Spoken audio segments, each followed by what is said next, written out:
We're here in Bokelia, Florida today, speaking to Paul Gladding. He's being interviewed by me, Jim Friedlander, and Steve Russell is doing the taping here today. So we'll get started. And thanks for doing this, Steve. It's really appreciated. Can you just tell us a little bit about how you ended up here on Pine Island? Well, when? My dad came to Key West from Rhode Island, was in the salvage business. In '59, he moved up here. He quit. It's a rough business. Which business was that? Salvage. Oh, salvage, yeah. Raising sunk shrimp boats and anything. Yeah. Changing propellers and fixing stuff on the water. Then he moved up here Okay. in '59. And so were you involved in that business too? Yes. My dad worked everybody. I was pushing barges when I was 9. And so is that where you grew up in Key West, or? Yeah, the first time till I was 12, we come up here. Yeah. But And so when you moved up here, where did you live here? where Moyers is now in Bokelia. Okay. And so you went to school here? You finished school here? Not too much. Not too much. I left home at 13. I quit school at 13, Okay. and I went and worked What were you doing at 13? blue crabbing Blue crabbing for somebody else. for somebody else. Yeah. And so tell us a little bit about that. What was that like? The blue crabbing? Yeah. Well, we'd go to Turtle Bay, 5 o'clock in the morning, 10 o'clock, we'd have 2,000 pounds of crabs. There was a lot of crabs back then. Yeah. And that was in crab pots too, I gather. Yeah. Yeah. I lived on the front dock for 6 months after I left home. And so what did you do with the crabs? Who'd you sell those to? We sold them to Daniels in Fort Myers. Okay. We got 3 cents a pound. And We'd so catch 2,000 pounds a day, and then we'd drink it all up at night. did you have to clean the crabs? No. No, that's a good No. thing. So how did you get them to Fort Myers? We drove them up in pickup truck. The You guy had I a was truck. with had Yeah. a little boy, if you knew him or not. No, I didn't know him. So you did that for a while, and then was there a time when you got your own boats and got started? No, I went in the Navy at 17. Okay. And, I just worked around with everything. I was washing TV antennas for $15. I was washing trailers in North Fort Myers for $2 a trailer. Anything to make $1. Yeah. That was when you got out of the Navy. No, that was before I went in the Navy. Okay. I made less in the Navy. So what happened after you got out of the Navy? I got out of the Navy, I came back here, and there was just no way to make money. I mean, mullet, the mullet was 8 cents. Yeah. The crabs were 3 and 4 cents. There was just no way to make money, so I moved to Marathon Okay. and went lobster fishing and mackerel fishing and pompano fishing. And I worked there for 2 years. Then I went to Key West, and I got a job working for a company called Sea Farms with a fleet of shrimp boats. Mm-hmm. And me and another guy was maintaining about 30 shrimp boats for them. Wow. And then I moved back into lobster fishing and everything. And lobster fishing, that's with pots also, I gather. Yeah. Yeah. And I did that till 76. Uh-huh. Then I put the wrong motor in a boat and I couldn't pay for it, so they sent a federal marshal down and took it. So I started building boats. My dad was in the salvage business. We ripped them apart, so I knew everything about it, And that ended up being my profession. You were building boats. Yeah. And where was that? That was in Marathon? Started in Key West and then moved to Marathon. Uh-huh. I was the finisher. All they had was a hull, and then I was building everything out of wood. I said, let me build you some plugs, and you take a mold off it and send me the shell, and then I'd rig them. Mm-hmm. Motors, I'd build the underwater gear. I'd do everything. What were those boats like? Crusader boats, 34 foot. They came off of a Cuban gunboat, the mole. Wow. The Coast Guard had them, and he bought one of them. Uh-huh. So, go ahead. and change the bottom on them, you know. The black one over at night, Yes. that's one of them. Yeah. Oh, really? Interesting. So, so how after that, what happened after you were done building boats?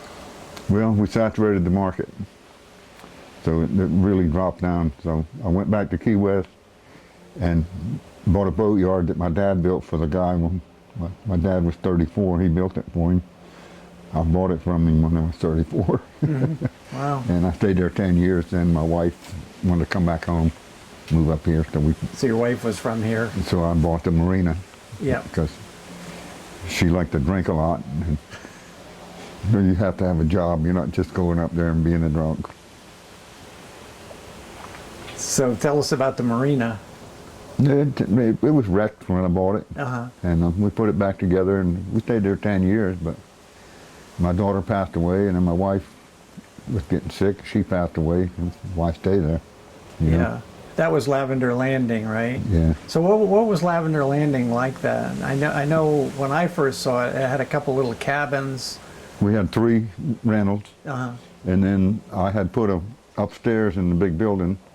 I built a house in there, which the county made me take out, and it had another little house where they just got done digging up there. Mm-hmm. And I moved into that.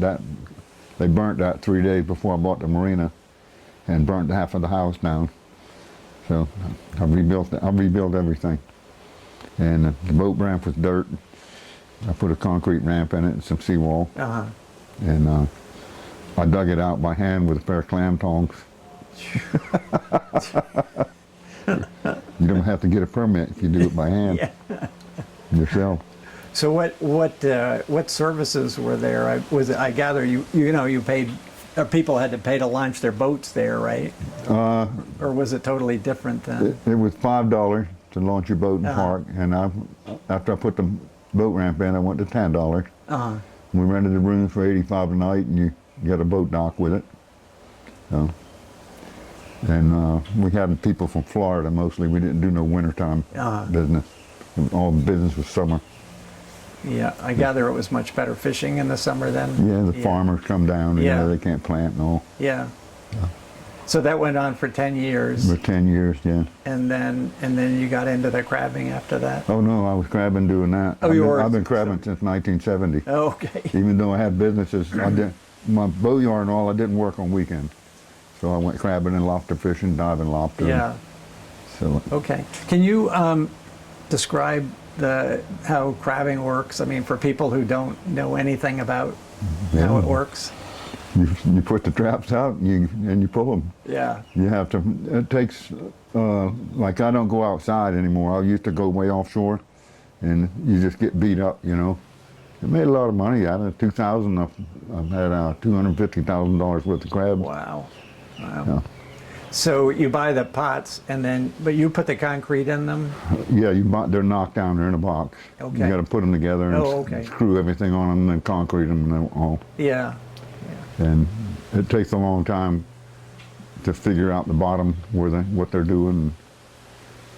You mean where to put them? You never really know where to put them. I would imagine over time you'd start to Over time, get you a got better idea. hot spots, you know that. But Yeah. like now, I'm catching them back in 2 feet of water. Nobody ever thought that you'd catch stone crabs in 2 feet of water. Yeah. Sometimes the traps are sticking out of the water. I've seen them. Yeah. Are some of the traps wire? I see yours are plastic. I have 600 wire traps in the water, blue crab trap. Those are blue crab traps. Yeah. And then the plastic ones are stone crab traps? Yeah, I see. and I catch stone crabs out of the blue crab trap. Don't catch many blue crabs back there. Yeah, yeah. So how has the crabbing industry changed over the years? Just more regulation. More regulations. Yeah. Yeah. It hasn't changed that much. The crabbing is still catching about the same amount of crabs as you used to. Interesting. Just up and down. Yeah. Yep. So the quality of the water, I mean, we've seen the deterioration. Yeah, some years you have bad water. Yeah. You know, and the red tide will come and kill the crabs. It does kill the crabs. Oh yeah, doesn't kill them all, but it Yeah. Well, I think a crab buries up. Stone crabs will get in a burrow. They dig a burrow, and it'll be. You might have seen it in the shallow water, the white holes on the bank with a little mound. That's stone crab. Okay. 100 of them will get in there. Wow. And people used to have a hook and pull them out. They made that against the law. Can't do that no more. When they passed that ordinance? Before I was up here, they did Long that. time It was ago. a long time ago. Yeah, yeah. And so, so you pulled the lobster or the crab pots, and you once you take them out of the, I gather you're going to take them out of the pot while you're on the boat, and so then what happens with them? I break their claws off Okay. if they're big enough. Yep. You can take both their claws. Yep. Okay. If they're big enough. Yep. And then what do you do with the claws? I break mine into a bucket of water. Keeps them fresh. Okay. You know, salt water. Yep. And then I bag them and take them to the fish house. So you don't have to ice them. You can't ice them. You can't ice If them. you ice them, the meat sticks to the shell and the cartilage. Oh, They got to okay. be cooked that same day I see. And then they're cooking them at the fish at the fish market. house. Yeah. When I first got here, I was cooking them because they wouldn't buy them. There was nobody. They wanted to give me $2 a pound. I was getting $7, so I cooked them and took them back to Marathon. Have you always used the fish market over here? Has that always been? No, I've never used that. I use island crab. Oh, okay. Oh, okay. You don't use Jug Creek. No, Okay. no. Is it who owns Island Crab? Jeff Hoagland Okay. and Pinchers. Pinchers own 51% of it. I see. And island crab is the distribution for Pinchers. I see. They got their hamburger, their steak, their vegetables. They got $3 million worth of seafood there from everywhere. Wow. They bring it in from Wow. everywhere. Yeah. Yeah. Wow. So you have two boats, I see. So can you tell us why you have two boats? I use one for blue crabbing, for the pool of blue crab trapping, and the other one for stone crab trapping. Why is that? Why do you have to have different? I can't get back in with the big boat for the blue crab trap. I can't get back in there. It is because they're in shallower water. Yeah. Oh, okay. Okay. Interesting. No, I blue crabbing this summer. 'Cause Yeah. I get 6 months off. Yeah. And stone crabbing? Get 6 months off. You get 6 months off of that too, Yeah. yeah. Are they? No, the blue crab, you can blue crab all the time. Oh, you can blue crab. Then all every the other year, you have to take all the traps out of the water for 10 days in July, time. Okay. so they can eradicate the lost ones. But other than that, you can leave them in all the time. Yeah. Interesting. Yeah. You can't leave them too long; they get dirty. Yeah, yeah, yeah. Blue crab won't get in it when it gets dirty. Okay. So do you pull them and clean them right on the spot? All- and then put them back? All the time. Yeah, I pressure clean them. yeah. That sounds like a lot of work. It is a lot of work. Yeah. If you don't like it. I gather you like it. Yeah, Yeah. that's what I hear from all the I fish. like to chase them down and figure them out. Yeah. You know, I used to catch a lot more, and I don't catch as many now. But I've got it down where I have no overhead. Yeah. You know, So it's working out. see, I for you. fix everything myself. Yeah. Yeah, I saw your shop. I gather you fix everything. Yeah. I got a hardware store down there. You do. I saw it. That's wonderful. Yeah. So are there many other crabbers on the island? Many other people doing it? Yeah, Shane Dooley's doing it. Eddie Barnhill's doing some of it. There's only 120 crabbers statewide, Okay. so there's maybe 10 people here that crab. And they can all make a living doing it? Some of Some of them, yeah. them. You got the big wheels that come. They buy a lot of traps, and they had a little boat, so they go buy a 45-foot boat. You know, a propeller for the little boat costs $400. A propeller for that 45-footer costs $8,000. Right, right. So if something happens, when they hit the button in the morning, it's about a $2,000 bill to go. There's 3 people on the back of the boat, 1 guy running it. Yeah. Doesn't Yeah. pay. I run mine for $85. That's it. Yeah. On a hard day. Yeah, yeah. Interesting. So I just quit going offshore. Yeah. I'll stay inside. And when you go offshore, they blow all over the place. Then you got to go find them. Yeah. It takes 3 weeks to find them, then they blow all over the place again. How far out did you go when you were going offshore? 10 miles, 12 Oh, miles, wow. Yeah. And how deep's the water out there? 50 feet, Yeah. 60 feet. So you need a lot more line. 45 feet, yeah. Yeah. And I crabbed from Englewood to Sanibel. One time I had 3,500 traps. Oh. That's amazing. Did you always have a hydraulic davit? Well, on the other boat was hydraulic. This one's electric. Electric, oh yeah. No, Yeah. my other boat was hydraulic. Yeah, because I was thinking pulling up 50 feet of pot warp.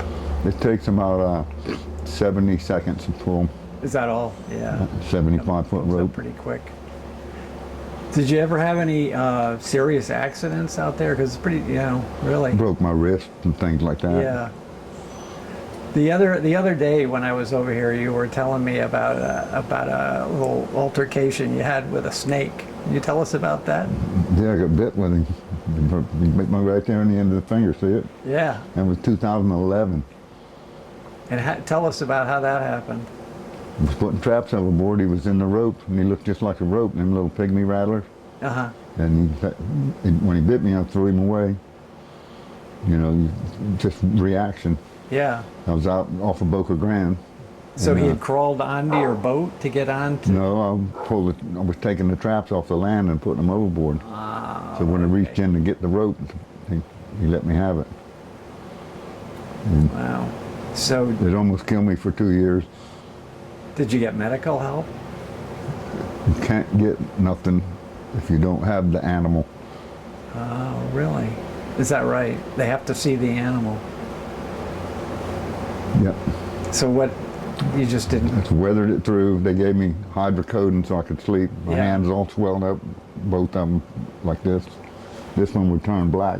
You pick little places out of it. And I came out of it with no joint pain. It took about 2 years. I sat downstairs and counted the birds fly by. That's all I could do. And I was crabbing, but I couldn't close my hand. It was really hard to steer the boat and break the crab. Yeah. But I won't quit. That's the problem. Oh, brother. Yeah. I've never seen I haven't seen any rattlesnakes around here, but I guess there are some. They're here. There was Yeah. one in the ditch the other day up Is here. that right? A little pygmy. And they claim they're bad. Yeah. They're just bad as a big one. Is that right? Yeah. Better watch out for those. So, Steve, you got any questions you want to ask? We've heard that in the old days, Pine Island was a pretty rough place. There were there's a lot of drinking in the bars, a lot of fights. Can you tell us a little bit about that? A little bit. If you went to St. James and you were from Boquilla, you get in a fight. Oh. If you went to Matlacha, you get a fight. If you wanted to go to the, what the hell was the name of it, to Loblolly, if you wanted to get your ass kicked, you could go in there and they'll do it. What years was that? In the 70s Yeah. and the 80s. If you went to North Fort Myers, which there was nothing there then, the cowboys would beat you up. It was all cowboys. Yeah. Where Del Prado and all that was, when I moved here, was palmettos and pine trees. There was nothing down the whole road. What were they fighting over? Just to fight? You were there. You were You there. went from there. My brother-in-law come from El Jabin. He was in what they call the Sea Breeze, was Captain Con. Yep. He was playing the jukebox. One of them hit him in the head with a crescent wrench and knocked a big hole in his head. And he cut people. And if he reached in his pocket, pull that big case out, you're going to get it. And the guy ran by him, he stuck him in the waist and it come out his knee. Oh. So that's the stuff that went on. My mother called it the bloody bucket.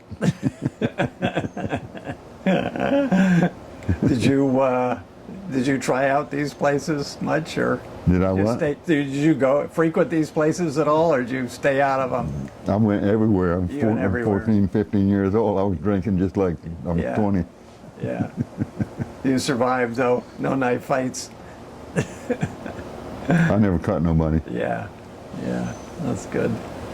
Little boy probably cut 50 people. Wow. Well, they were going around the pool table, and the guy ran. He just leaned over it like that, stuck that knife in him, and he'd go later, look what little boy did to me. He had a scar all the way down his leg.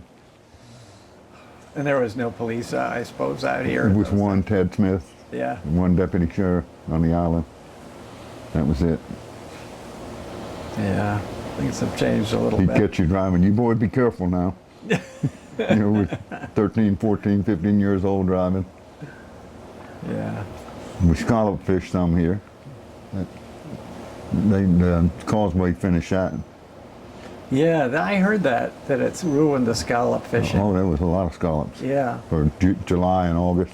So it cut down the flow. Is that what did They it? changed the water flow, Yeah. and the scallops they come here now, but not like they were. Yeah. I mean, you go out there and get 20 bushels in a day. And Wow. Matlacha, most of the ground is probably built on a scallop shell. How did they scallop? You have 30-inch wide drag that's shaped like this, Uh-huh. and Y on the front where you tie it into, and then they had a net bag on it. Mm-hmm. And you just tow two of them. We had 9-horse Briggs and Strattons, so we could run in hardly no water. Yeah. And you just drag them. And all the people here pulled them by hand. I had a gin pole. Nice. So you were doing that for a while? Yeah. Yeah. Everybody was. Everybody was. That was all there was in the summertime. You Yeah. couldn't get nothing from blue crab. You can get, I think they were paying $2.50 a bushel for scallop. And where did the scallops go? Same fish markets? That big blue building they just tore down in Matlacha, Yep. that was Mrs. Piner's. She bought most of them. And they opened them right there. Uh-huh. And I don't know where they sent them to. Yeah. Futch opened them there where the old fish market is. And then if you come over the Matlacha Bridge, there was another one out there behind that garage. They built houses there now. Yeah. There was a big industry here. Yeah. Amazing. You Yeah. could take your boat and tie it up where Pineland is. That was a drainage ditch. Yep.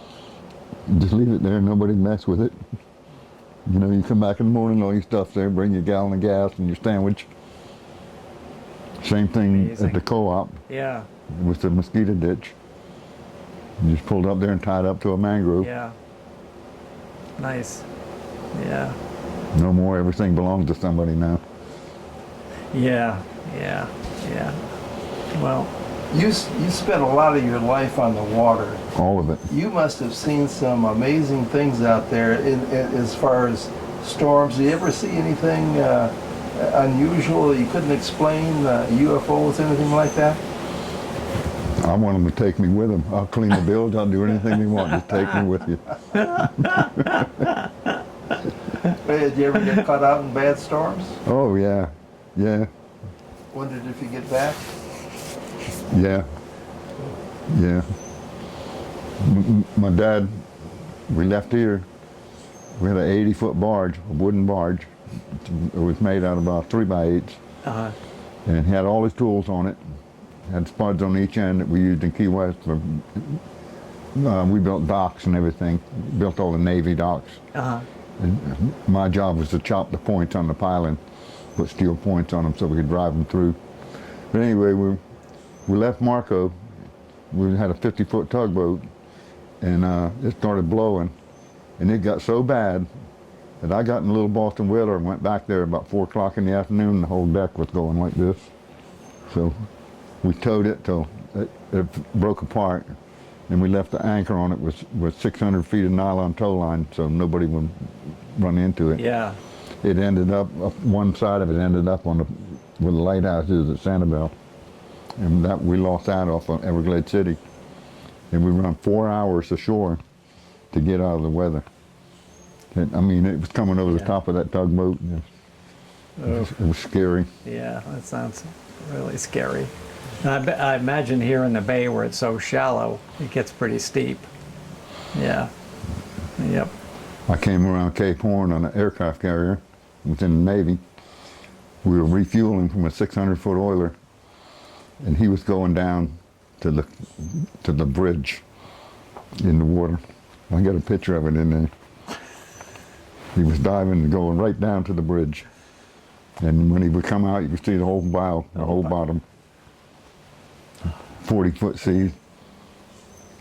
You get stuck in, you get them out here, you get some days when you fish offshore, because I'd go out in the fronts, I don't care, and I get caught out there. Yeah. It's hairy. Yeah, yeah.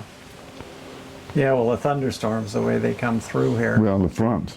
Yeah. Like we were up off Englewood, and I knew a front was coming, but we started pulling, and we were doing real good. We were catching 400 a day then. And the front came over. I said, well, the black cloud will leave in a few minutes and we'll go back pulling. Well, in a few minutes, all the floats went down. The tide pulled them down. I said, well, we better try to get in. So I tried to get in Gasparilla Pass. No way. I had Bocogram Pass. Before I got into the pass, they were 14 feet. They were breaking on them shoals, and we had to come through that. I had to get off the flying bridge. Me and Daryl was with me then. Oh, yeah. And I told him, we're 400 pounds up here, let's get off of here. Because you could reach down and touch the water and roll over so far in the flying bridge. What were you fishing for with that? Crabs. Crabs, yeah. And wow. when I turned to come up the channel, I had to go all the way to the sea buoy. Daryl goes, want me to steer? I said, try prying my hands off this steering wheel. There was water coming in the boat everywhere. Yeah. Wow. Then my attic. Yeah, I can tell. I don't do that no more. Yeah. I'll go out when it blows, but I'm Yeah. in shallow. Yeah, you're out here. You know. Yeah. Well, everybody we've talked to that was a lifetime fisherman, they're all like you. You know, just love it. Of course, some of them can't do it anymore. Like Joey Morton. You know, we talked to him, and I don't know. Do you know Joey? Yeah. Yeah, he's not doing too well. He's on oxygen. So Yeah, yeah, I know him real good. yeah, nice guy. Yep. Joey was a bad guy. He twisted the head off the mullet when he got mad and stuff. So I had a guy working. I had a guy working for me, and he'd been working for Joey, and they were fighting. I went to get fuel over there. I used to buy it there. Joey jumped on the boat, and he's going to beat his ass. So he swung back and started swinging at him, and I grabbed his fist in midair. I said, not on my boat. I said, if you want him to beat your ass, you take him up the street and let him do it. You're not going to do it here. Joey just looked at me. Oh, that's funny. Yeah. He done good, marrying Virginia and all. Yeah, she's a nice woman. Yeah. I knew her dad more. Yeah.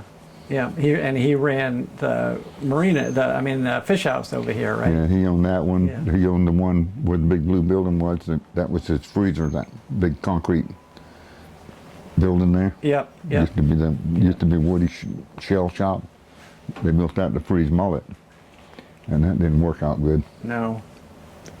Mullet's no good after you freeze them anyway. Yeah. No fish is. Yeah. Yeah. They were just doing that so they could ship them. Yeah. Yeah. Where are you going to ship them to? They sent them to Georgia, and the mullet got to be more than hamburger, so people bought hamburgers. Quit buying the mullet. You know something strange about mullet? You can't sell them, unless they got roe in them. In the summertime, they cut them back to 200 pounds a week or a day. But if you go to Arcadia or Fort Myers, where can I get some mullet? Nobody markets them. Everybody wants mullet. Mullet, yeah. Huh. You eat them? Yeah, I eat them once in a while. Smoked. I like them smoked, okay. If you take him and break his neck and fillet him Yeah. when you catch him, I don't catch them because I don't use a cast net. we break their neck, bleed them out, Uh-huh. and they're really good. That's like I catch bluefish back in Connecticut. The same thing there. You got to bleed them. You buy it in the fish market, it's no good because they Yeah. don't bleed them. Yeah. Yeah. It's terrible when If you buy it. catch them, it makes you bleed. Yeah, they'll do They that. got razor blades for teeth. Keep your fingers out of there. Absolutely. You Yeah, they're wicked. You used to catch the mackerel, and you had a roller up high on the Yeah. boat, that's how you get the net in. Yeah. And if there was a bluefish in there, he'd just run down that net and just slice it open like razor blades. You don't Yeah, catch big ones here. No, we They're- get big ones. We they're get like big that. ones. Up north, they get Yeah, them we big get ones. big ones. Yeah, occasionally. Not so much anymore. The fishing up there is I know I was in getting Norfolk in the Navy, Virginia Beach, they caught some big big ones. bluefish there. Yeah, yeah. Yep, not so much anymore. Matter of fact, we didn't have any kind of bluefish run last year. There weren't any. Yeah, it's like here, you know. People say I'm crazy, but the worst thing they ever did was do away with the draft. It took people in, it taught them responsibility and organization.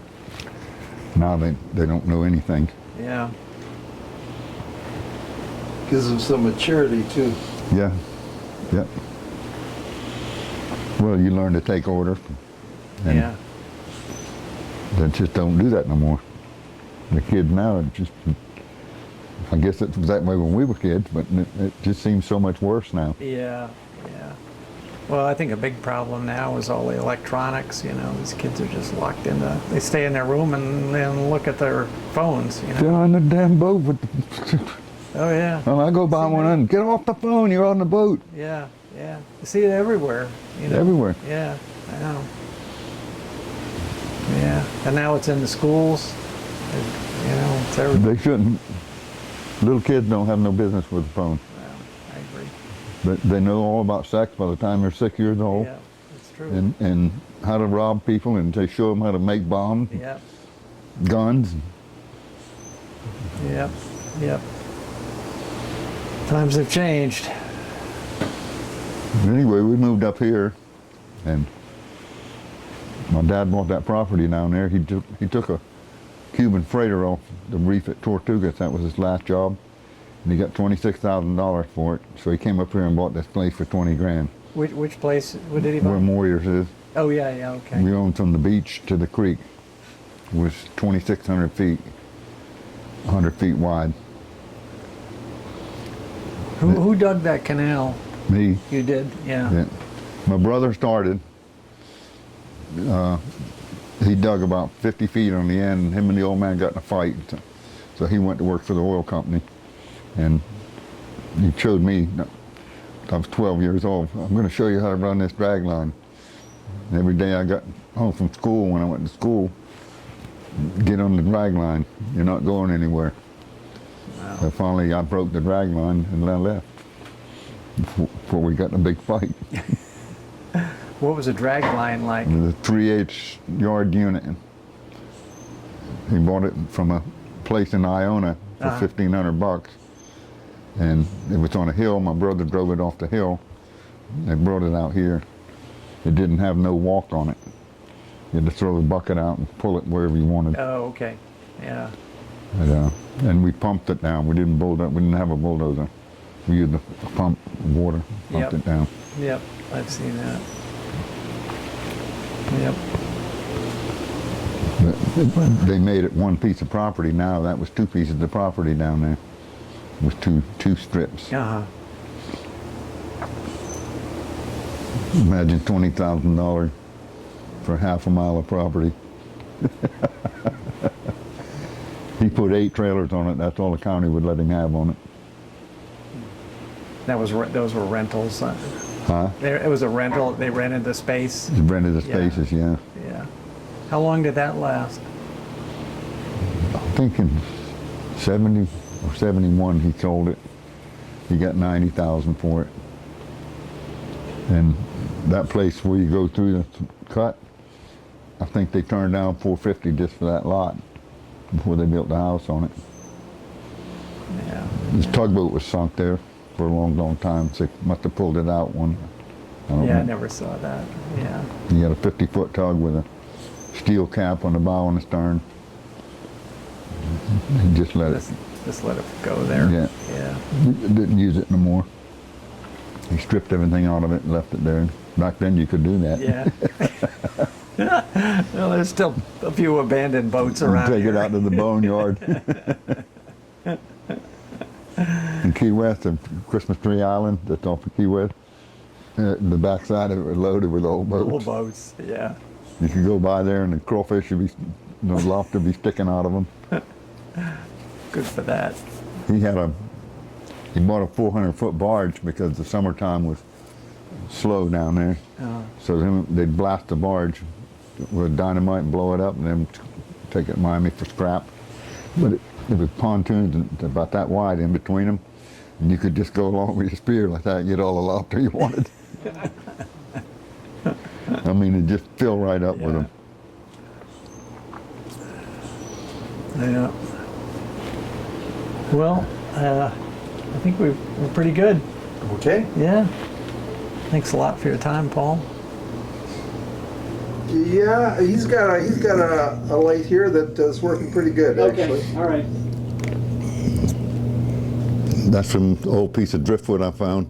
Really? I glued 3 of them together and it took me 3 months to get it all done. Oh, that's beautiful. That's beautiful. That's really neat. It all works. I maintain 30 of them, so I know just about everything. I even got a little toolbox back there with tools in it, little crescent wrenches and pipe wrenches. And That's cool. I needed some tires for it, so I went and bought 2 little cars, and I ended up building the winches out of the wheels of the car. Oh, yeah. I built all the cleats and the chocks and everything. Really cool. You put a lot of time in that. Oh yeah. You get obsessed with it while you're building it. Sure.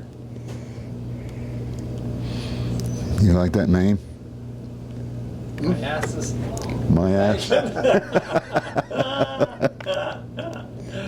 Well, Yeah. before I met you, I always admired the names of your boats, the U.S. Navy and the Total Disaster. Total disaster from my last marriage. Did you ever go to the Raw Bar in Key West? Yeah, I think so. The old wheelhouse in the front. The old wheelhouse in the front of the Raw Bar was off of my dad's boat. Oh, is that right? And they painted it red. He died again. They painted everything was painted green. His middle name was Green. Oh, okay. His family was the Greens from Nathaniel Green. Oh, yeah. That was my grandmother's family Really? in the Revolutionary War. Yeah. Wow. My brother was named Nathaniel. My uncle was named Nathaniel. My cousin was named Nathaniel Austin Green. That's just stuff I picked up, build everything.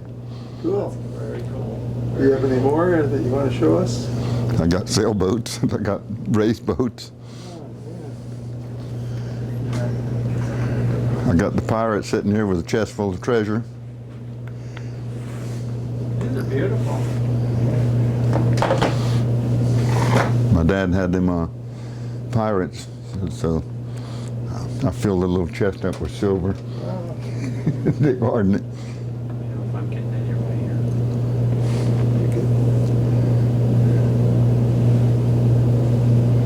I'm afraid that I'm going to collect too much stuff and I won't be able to maneuver around my house no more. We all have that problem. We all got that, yeah. And of course, I got a daughter, and she says, "You better get rid of that stuff before you go." Here, take a picture of this. That's on the boat. Oh yeah, well that's great. Yeah. That's last week. Who took that? A friend of mine from Wisconsin that Nice. goes with me. That's great. Very nice. Yeah, Forrestal.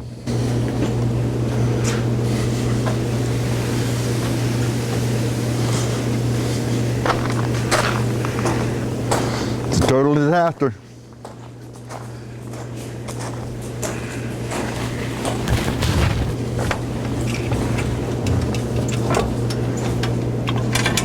Is your stone crab boat? Yeah.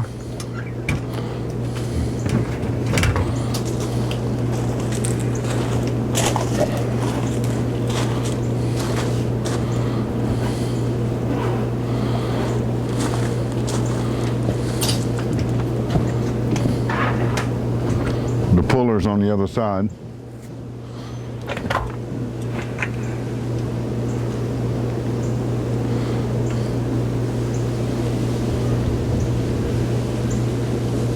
It's a nice deep boat.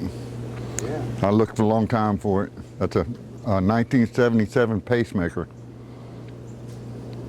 And I tore it apart and put up diesel in it, and put new decks in it and everything.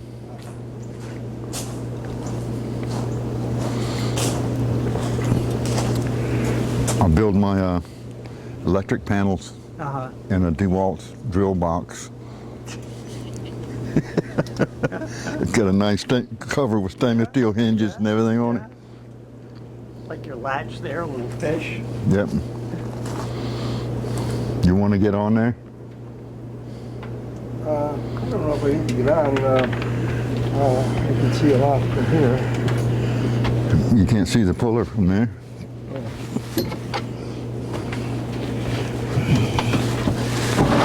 Here you go. There's the handle here and there's a handle there. And just don't step on the edge of that. Just step on the middle of it. Okay. I use milk cartons for my stairs. I did my friend's boat. He said, "What are you building that for?" I said, "So you can get in and out of the fucking boat."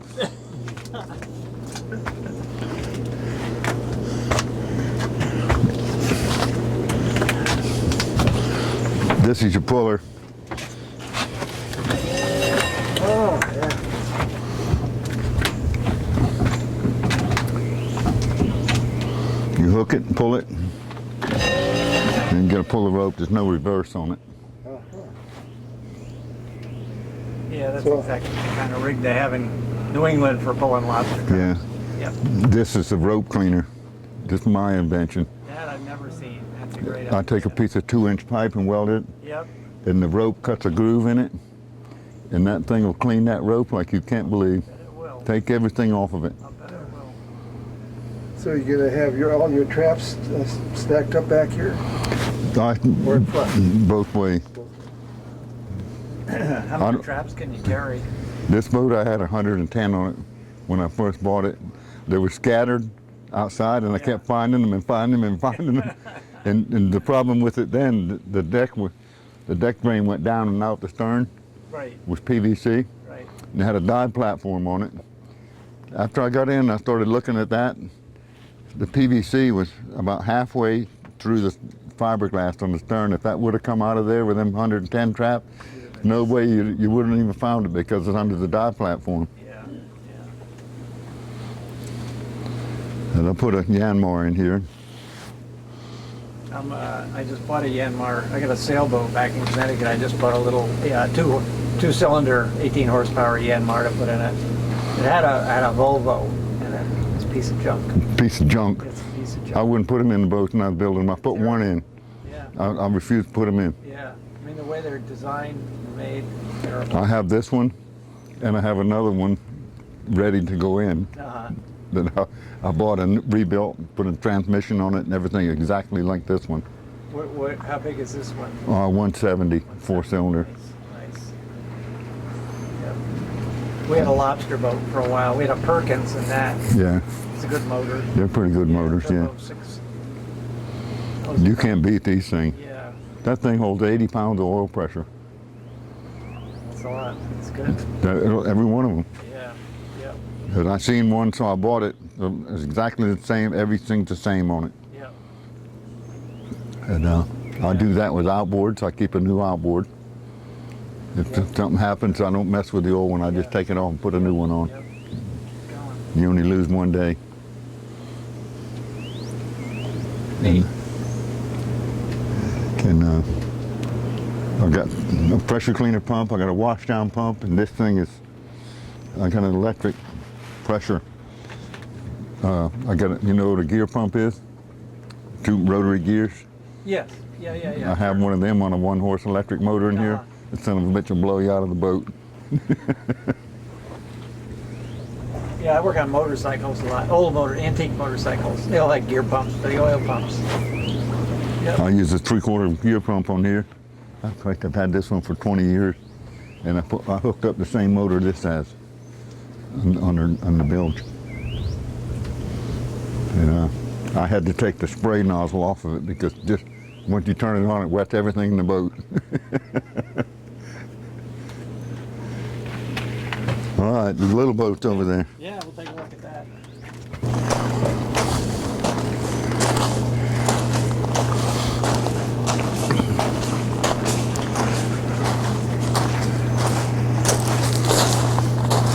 That all comes out of the woods.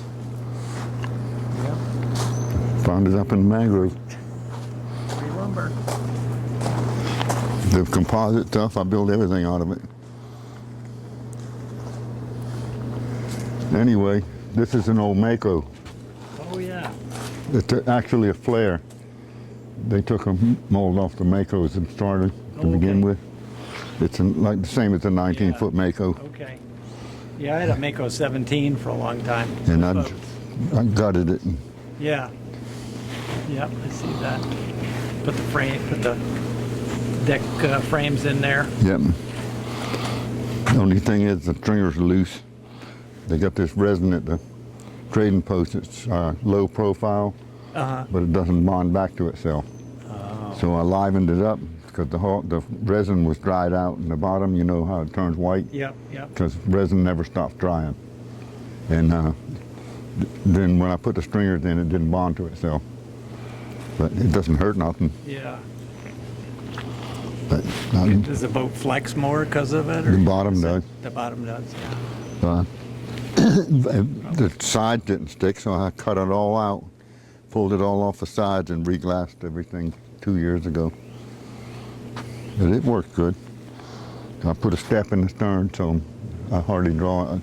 It'll run where the grass is sticking out of the water. Is that right? Yeah. Just don't stop. Yeah, yeah. Yep. This is your blue crab boat. Well, I catch stone crabs with it too.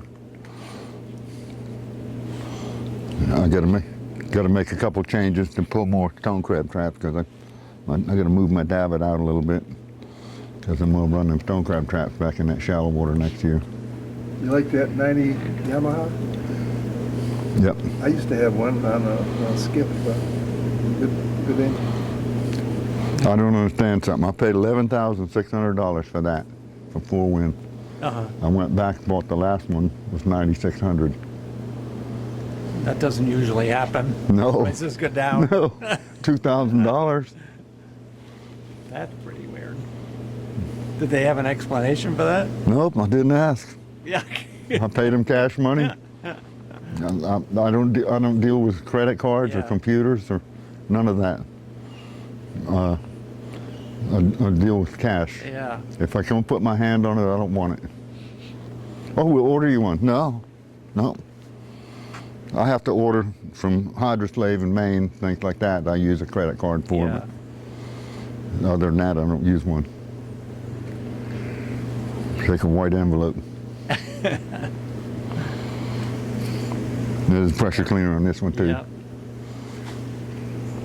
Yeah, I mean, you can tell your boats are nice and, you keep them clean. Yeah, they look good. No, that pressure cleaner is the way. Yeah. I got it with the throttle where you can slow it right down. And it's nice cleaning the boat. And the gel coat wouldn't stick to the resin. So this is all grip on there. Oh, okay. So Yeah. it don't come off. Yeah. Yeah. It's more expensive, but in the long run, it's cheaper. Yeah. And you don't have to keep redoing it. Right. When I was building boats, that's what I used. I would use gel coat to start with, and I'd build them downstairs with the bunks and the shower stalls and the cabinets, and you go back there 3 days later and put your hand on it and pull the skin off your hand. Because I can't sell something like this. So I started buying 545 epoxy primer, all grip, and all grip the whole damn boat. And I could paint it today, and you can come in and work on it tomorrow and they'll skin it up. Yeah. Yep. I did 200 of them. Wow. I was putting out one a week for a while. I've had 10 at the time going. Where were you doing that? Marathon in Key West. Yeah. Been an experience. Yeah, I'd say so. Yeah. Well, it's great you're still doing it. Really good. When I get old, I'm just going to build little shrimp boats and stuff like that. whenever that is. Yeah. Still waiting to get old, huh? Yeah. I'll tell you, if you keep going, you won't get too old. That's right. You just, I know. Yeah, I know. I hate to see my friends, you know, that just stop doing stuff and Yep. it doesn't work. Pretty soon they're going. All they do is go out to lunch. You know, that's their life, going out to lunch. I know these guys downtown, Harper Brothers. They're worth $200 million. Yeah. When they go to lunch, they go to Wendy's, and they cut the hamburger in half, and they share the French fries. I had that. I had my pilot on. I'm cleaning the boat up. I hit a goddamn channel marker down inside a redfish. That bump. Yeah. I got to fix that this summer. Oh, well. That was a surprise. I hit that channel Yeah, marker. yeah, I'm doing that about 8 was. knots, cleaning the boat up. Boom. Oh, that hurts. That hurts. Oh, you hate doing stuff like that. But it happens. It happens. You're gonna run around long enough. Stuff is gonna happen. Yeah. Yeah, you turn that pilot on, you're supposed to watch where you're going. Yeah. You're not supposed to be cleaning the boat up. It's nice. They're nice. They work, Yeah. you know, because I don't run fast with a load of traps. Yeah. It takes you an hour and a half to get home. You sit there with that pilot on. Yeah. That is nice. Yeah. I'll be in this one tomorrow. It's gonna rain. Big deal. Yeah. Half the time when they say it's gonna rain. Yeah, well, the 60%, but that's 60% over 3,000 square miles. Yeah. Yep. Hopefully the wind will settle down. It'll settle down now. Settle down nice now. Hopefully it'll stay down. I built a David out of the U.S. Navy used to have I had a 350 Chevy in it when I first built it. I found it in a mangrove. It's a 58 Thunderbird. Oh, wow. Remember the ones with the split seat? Yeah. That's what it was. Uh-huh. And I rebuilt that and put it, I was in the boatyard and the summertime was slow. So I put a 350 in that thing. Do about 70 mile an hour. Then I quit. I drove it back and forth to work for 6 months. But all that did was burn a lot of gasoline. Yeah. They do. So I pulled that out. My wife goes, I want a little boat. Okay. I pulled it out, took everything out, put a 50 horse outboard on it. I don't want that thing. The hell I go crabbing with it. Yeah. I can't imagine what these guys with these, 350s, what they pay for fuel. I seen one the other day in the other canal over there. It's a little bit shorter than that. 2 400s on it. Yeah, I've seen 400s too. Yeah. And all you gain with the second motor is 30%. Is that speed. right? Is that right? Yeah. Yeah, that's all you gain with 2 motors. And then they go by you with Twice 4. the gas. Yeah. Yeah. One of the mechanic, Chris, back here, Yeah. he said we went offshore with a friend of mine, 100 miles fishing. He said we had an $800 gas bill for the day. They caught a lot of fish. They're expensive fish. Yeah, it's crazy. It's just crazy. I'm moving in. That rain's starting to move on. Coming over the southwest. What did it say, Steve? Well, want to wrap it up? I guess. Okay. Well, thanks a lot.